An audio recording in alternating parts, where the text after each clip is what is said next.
అందరికి నమస్కారం. నేను శిరీష. ప్రస్తుతం మనతో పాటు ఉన్నారు ప్రముఖ ఆధ్యాత్మికవేత్త శ్రీ శ్రీ నిత్య విద్యానంద భారతీ స్వామి గారు. గురుగారితో మాట్లాడతాం. గురుగారు నమస్కారం అండి. నమస్కారం. గురుగారు, ముఖ్యంగా మరి ఫిబ్రవరి మాసం స్టార్ట్ అయిపోయింది. ఫిబ్రవరి మాసంలో ముఖ్యంగా చూసుకుంటే సింహరాశి వారికి ఎలా ఉండబోతుంది అంటారు? ఎలాంటి జాగ్రత్తలు తీసుకోవచ్చు అంటారు? ముందుగా ప్రేక్షక మహాశయులందరికీ కూడా మా యొక్క శుభాశీస్సులు తెలియజేస్తూ, సింహరాశిలో జన్మించినటువంటి వారికి ఫిబ్రవరి మాసంలో ఎలా ఉండబోతా ఉంది. సింహరాశిలో జన్మించినటువంటి వారికి ఫిబ్రవరి మాసంలో 1000 ఏనుగుల బలం లభించబోతూ ఉంది. చాలా అద్భుతమైనటువంటి ఫలితాలు పొందుతారు ఖచ్చితంగా చెప్పచ్చు. కానీ ఎవరెవరికి ఎలా ఉండబోతుందో ముందుకు వెళ్ళే కొద్దీ తెలుస్తుంటుంది. గురుగారు, మరి ముఖ్యంగా విద్యార్థులకు ఎలా ఉంటుందంట? విద్యార్థులకు సింహరాశిలో జన్మించినటువంటి వాళ్ళకి ఎలా ఉండబోతా ఉంది. వీరికి రాహు ప్రయాణంలో ఉన్నారు. అంటే రాహు వీరికి కాస్త మంచి చేస్తూ కాస్త చివాట్లు కూడా పెట్టిస్తుంటాడు. విద్యార్థులకు ముఖ్యముగా కొత్త వస్తువులు, ఫోన్లు, పుస్తకాలు రకరకాల అనేటువంటి వీళ్ళకి సమకూరేటువంటి మాసం ఈ ఫిబ్రవరి మాసం. అందుకని విద్యార్థులకు సింహరాశిలో జన్మించినటువంటి వారికి తల్లిదండ్రుల నుంచి సంపూర్ణమైనటువంటి సహాయ సహకారాలు అందుతాయి. ఇందులో ఎలాంటి సంకోచం లేదు. అయితే ఎంత సహాయ సహకారాలు అందుతాయో అంత వీరి కోసం హెచ్చరికలు కూడా అందుకుంటూ ఉంటారు. కాబట్టి విద్యార్థులకు మిశ్రమైనటువంటి ఫలితాల్లో ఇక్కడ ఒక పక్క లాభాయుక్తంగా అన్నీ అందుతూనే ఇంకొక పక్క నుంచి జాగ్రత్తలు కూడా వీళ్ళు స్వీకరించాలి. అందుకని ఈ ఫిబ్రవరి మాసంలో ఈ సింహరాశిలో పుట్టినటువంటి విద్యార్థులు ఎక్కువగా తొందరపాటు నిర్ణయాలు తీసుకునేటువంటి అవకాశాలు ఉన్నాయి. చెడు స్నేహాలు, పార్టీలు, పబ్బులు, ఇతరత్రాలకు ఆకర్షితులయ్యేటువంటి అవకాశాలు కూడా ఉన్నాయి. అందుకని వీటి పట్ల కాస్త జాగ్రత్తలు వహించండి. అందుకని ఫిబ్రవరి మాసంలో సింహరాశిలో జన్మించినటువంటి వారికి గిఫ్ట్లు అందుతాయి. గురుగారు, మరి ముఖ్యంగా ఉద్యోగ వ్యవస్థలో ఉన్న వారికి ఎలా ఉంటుందంటారు? ఉద్యోగంలో మారాలి అనుకునేది కొంతమంది ఉంటారు, ఉద్యోగ అవకాశాల కోసం కొంతమంది ఉంటారు. సో ఓవరాల్ గా చూసుకుంటే వీరికి ఎలా ఉంటుంది? సింహరాశిలో జన్మించినటువంటి వారికి ఫిబ్రవరి మాసంలో ఉద్యోగస్తులకు ఎలా ఉంటుంది? వీరు ఉద్యోగ ప్రయత్నం చేస్తున్నటువంటి వాళ్ళు సింహరాశిలో ఉన్నటువంటి వారికి ఆశించినంత ఫలితాలు అయితే సమకూరంగా లేవు. కానీ వీరికి వాయిదా పడుతుంది. ఒకవేళ ఉద్యోగం చేస్తున్నటువంటి వాళ్ళు సింహరాశిలో జన్మించినటువంటి వారికి ఎలా ఉంటుంది? ఉద్యోగం చేస్తున్నటువంటి వారికి సింహరాశిలో ఉన్నటువంటి వారికి వివాహం కానటువంటి వాళ్ళకి వివాహాలు కుదిరిపోతాయి. ఉద్యోగమే చేస్తున్నటువంటి వాళ్ళకి, కొనసాగుతున్నటువంటి వాళ్ళకి అది పర్మనెంట్ అయ్యే అవకాశాలు ఉంటాయి. లేదా కొన్ని బాధ్యతలు కొత్తగా చెప్పి నాయన ఇవన్నీ నువ్వు చూసుకోవాలని చెప్పి కాస్త మన క్యాడర్ పెరిగేటువంటి అవకాశాలు కూడా ఉన్నాయి. అందుకని సింహరాశిలో ఉన్నటువంటి వారికి ఏ ఉద్యోగ స్థితిలో ఉన్నా కానీ వారికి ఒక ప్రత్యేకమైనటువంటి గుర్తింపు వచ్చేటువంటి అవకాశాలు ఇక్కడ ఉన్నాయి. గురుగారు, మరి ముఖ్యంగా ఎవరైతే సంతానం కోసం ప్రయత్నిస్తుంటారో వారికి సంతాన యోగం ఉందంటారా? తప్పనిసరిగా చూడొచ్చు.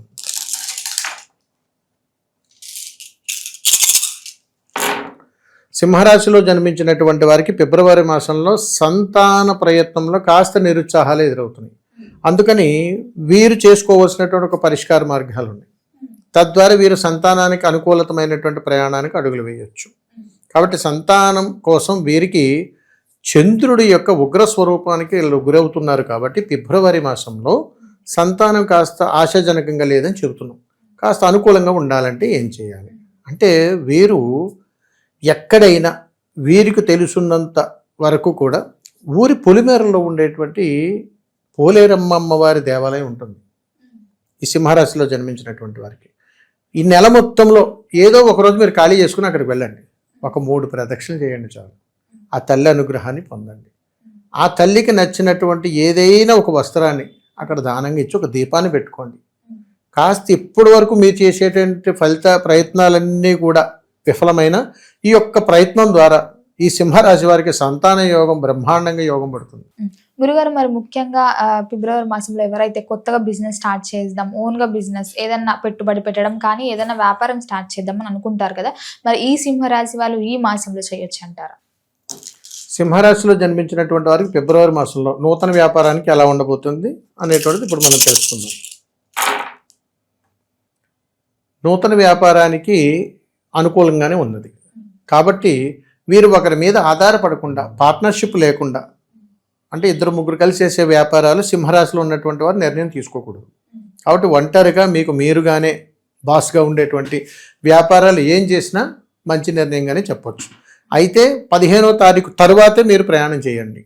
ఫిబ్రవరి మాసంలో మొదటి 15 రోజులు ఏదైనా ఉంటే బాగా ఆలోచించుకుని నిర్ణయంగా తీసుకుంటే వెంటనే అమలుపరచొద్దు.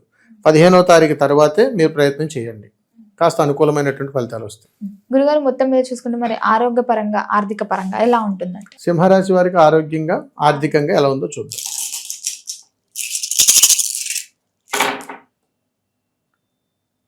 సింహరాశిలో జన్మించినటువంటి వారికి ఫిబ్రవరి మాసంలో ఆరోగ్యపరంగా కాస్త మందకోడిగా ఉంటారు వీళ్ళు. మందులు వేసుకోమ్మా అంటే చూద్దాంలే చేద్దాంలే, జబ్బు వచ్చిందమ్మా అంటే ఏం కాదులే, ఉంటే ఏమైతే పోతాం, ఇలాంటి ఒక వైరాగ్య స్థితితో కూడుకున్నటువంటి ప్రయాణం.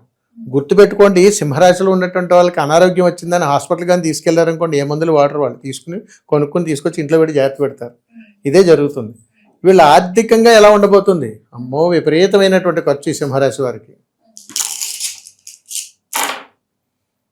సింహరాశి వారికి ఫిబ్రవరి మాసంలో అసలు సంబంధం లేదు, చూసిన ప్రతిదీ కావాలి, అలాంటి ఖర్చు పెట్టి అన్నీ తగలబెడుతూ ఉంటారు.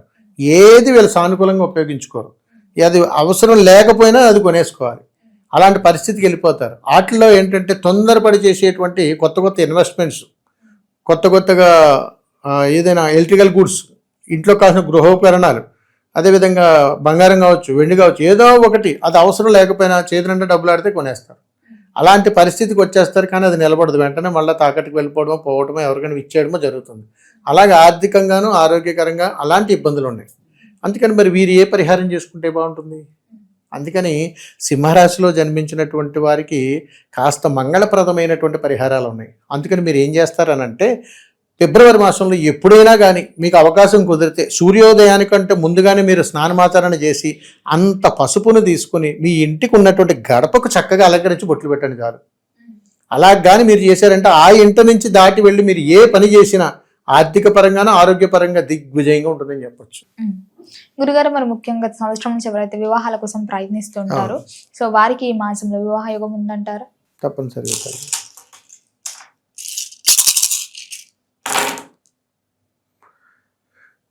సంతాన యోగం గురించి చెప్పాను, ఇప్పుడు వివాహ యోగం గురించి చెప్తున్నాను. సింహరాశిలో జన్మించినటువంటి వారికి ఫిబ్రవరి మాసంలో కళ్యాణ యోగం. అంతే కదా తల్లి, ఈ కళ్యాణ యోగానికి శుక్రుడు అంత సహకారంగా లేడు వీళ్ళు. అందుకని వీరు చేసేటువంటి ప్రయత్నాలు ఏదైనా కానీ కాస్త వాయిదా పడేటువంటి అవకాశాలు వస్తాయి. రెండవది ఏంటంటే, తొందరపడి ఏదో పెళ్లి చూసేద్దాం అని అనుకున్నా కానీ జరగదు, వాయిదాలే పడతాయి. అందుకని తల్లి, సింహరాశిలో ఉన్నటువంటి వారికి ఫిబ్రవరి మాసంలో అంత కళ్యాణ యోగం అయితే కాదు. గురుగారు, మరి సింహరాశిలో స్త్రీలు ఉంటారు, పురుషులు ఉంటారు కదా, మరి వీరిద్దరికి ఎలా ఉంటుంది? వీరిద్దరు ఎలాంటి జాగ్రత్తలు తీసుకోవచ్చు? తప్పనిసరిగా తల్లి, ముందుగా స్త్రీలకు, సింహరాశిలో జన్మించినటువంటి స్త్రీలు కాస్త నోరు అదుపులో పెట్టుకోవాల్సినటువంటి మాసం ఫిబ్రవరి మాసం.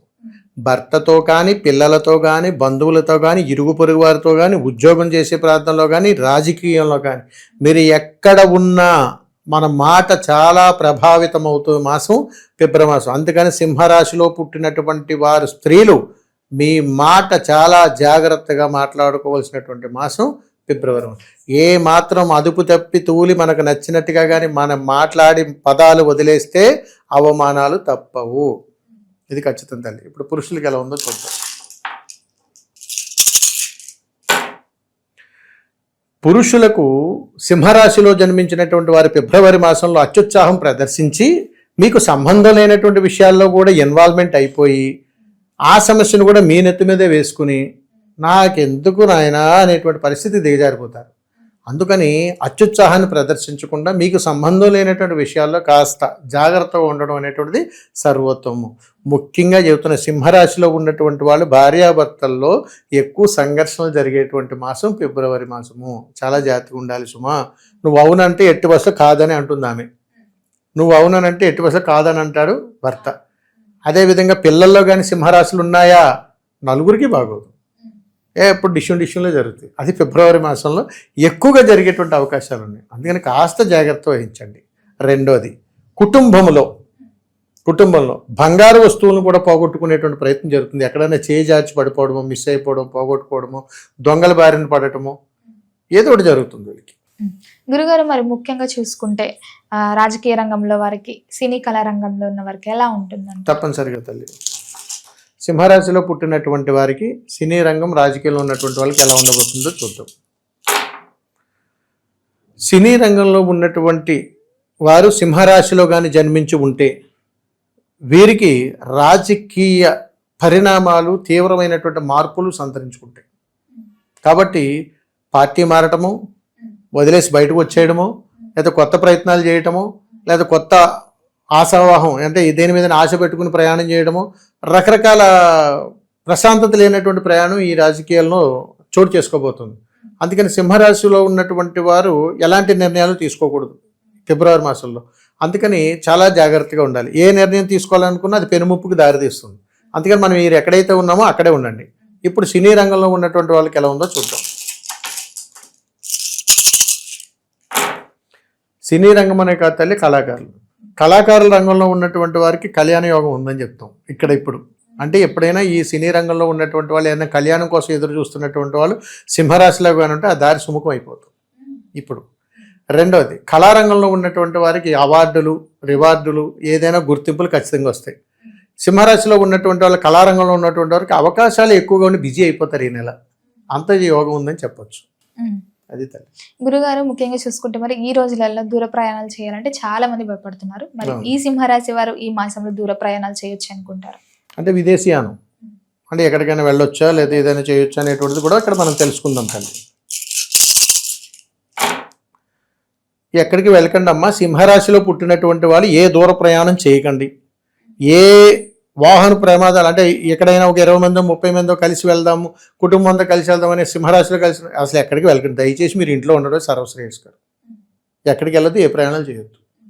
ఒకవేళ మీరు చేయాలని ఆలోచన వస్తే మీరు ఎప్పుడు దూర ప్రయాణం చేయాలని అనిపించినా మీ ఊర్లో ఉన్నటువంటి ఏదైనా శివాలయము, విష్ణాలయం 2 ఆలయాలు సందర్శించాలి.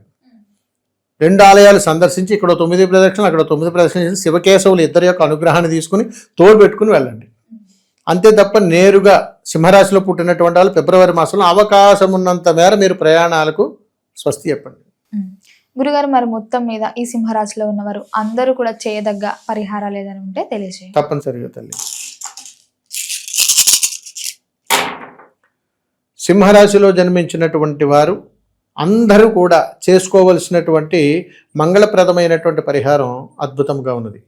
ఇది ఏమిటి అని అడిగితే మీరు గమనించండి, ప్రకృతి ధర్మంలో చాలా విచిత్రాలు జరుగుతాయి తల్లి. ఏమండి, నదికెళ్ళి స్నానం చేస్తే పుణ్యం వచ్చేస్తుందండి? చెప్పండి. అనుకుంటాం కదా, నదిలో స్నానం చేయండి, శివరాత్రి వచ్చింది స్నానం చేయండి, జాగారం చేయండి అని అంటాం. అందరూ చేస్తున్నారని మనం చేస్తున్నాం అంతే. మనం ఒక్కళ్ళమే ఎందుకు చేస్తున్నామని ప్రశ్న రాదు మనకి. అందుకని తల్లి, ప్రకృతి చాలా అద్భుతంగా ఉంటుంది. మనకి ఎన్నో రకాలైనటువంటి జ్ఞానాన్ని మనకి ఇస్తూ ఉంటుంది. ఆత్మజ్ఞానాన్ని తీసుకోవాలంటూ ఉంటాం మేము చాలా సందర్భాల్లో చెబుతుంటాం. అందుకని ఎవడో వచ్చేది ఏదో చేసేస్తాడు, మన జీవితం మారిపోతుంది. అందుకని ప్రకృతి అంతా కూడా మనకు ఉపయోగపడేదే. అందుకని మనిషి 84 లక్షల జీవరాశుల్లో జన్మించినప్పుడు సకల జనుల నుంచి వచ్చేటువంటి పుణ్య కర్మ ఫలాలన్నీ కూడా మనం మొయ్యాలి. అందుకని తల్లి, ఈ సింహరాశిలో ఉన్నటువంటి వాళ్ళు మీకు దగ్గరలో ఉన్నటువంటి మీరు గృహాల్లో పెంచుకునేటువంటి మొక్కల నుండి పూసేటువంటి పుష్పాలు కొనకూడదు. ఆ పుష్పాలను తీసుకొని మీకు దగ్గరలో ఉన్నటువంటి ఏదైనా నదీ పరివాహం కానీ దేవాలయం కానీ ఉంటే అక్కడికి వెళ్ళి నది దగ్గర అయితే నీళ్ళల్లో సమర్పించండి, గుడి అయితే భగవంతుడికి సమర్పించండి. ఏమీ ఆశించకండి, మీ గోత్రనామాలు కూడా చెప్పకండి, మీరు ఎక్కడి నుంచి వచ్చారో ఏం చెప్పకండి, ఇచ్చేసి నమస్కారం చేసుకుని వచ్చేసేయండి. ఈ ఒక్క పరిహారం మీరు చేయండి. ఎందుకనంటే మీరు ఎక్కడ నివాసం ఉంటున్నారో అక్కడ పూసేటువంటి పుష్పాలు మీ యొక్క సకల కర్మలను స్వీకరిస్తాయి. మీరు చెప్పకనే చెబుతుంటాయి, ఇవి తీసుకెళ్ళి భగవంతుడు సమర్పించగానే నువ్వు ఎక్కడి నుంచి వచ్చావు ఆయనకి తెలుసు, ఆయన చూసుకుంటాడు. ఇవి నీటిలో ఎప్పుడైతే వదిలేవో, పారే నీళ్ళలో వదిలేవో, నిన్ను పట్టి పీడిస్తున్నటువంటి సకల దారిద్ర్యాలకు ప్రక్షాళన జరిగినట్టే. అందుకని మన ఇంట్లో పూల మొక్కలు పెంచుకుని చాలా యోగం సూపర్ ఉందండి, బాగుందండి, ప్రశాంతంగా ఉందని అని అనుకుంటాం. నీ ఇంట్లో జరుగుతున్నటువంటి అన్ని శబ్దాలను అవి తీసుకుంటుంటాయి, అవి తీసుకెళ్ళి భగవంతుడు పెడుతుంటాం. ఏమిరా బాబు ఇంత కర్మను మోసుకొచ్చామంటారు. చాలా అద్భుతంగా ఉంటుంది ఇలా పరిచయాలన్నీ కూడా. అందుకని ప్రకృతిని ఎప్పుడు మనం గౌరవించాలి. ఈ పరిహారం చేసుకుంటే చాలు. గురుగారు, మొత్తం మీద ఈ ఫిబ్రవరి మాసంలో సింహరాశి వారికి ఎలా ఉండబోతుంది, ఇలాంటి జాగ్రత్తలు తీసుకోవాలో తెలియజేసినందుకు ధన్యవాదాలు. శుభం తల్లి, నమస్కారం.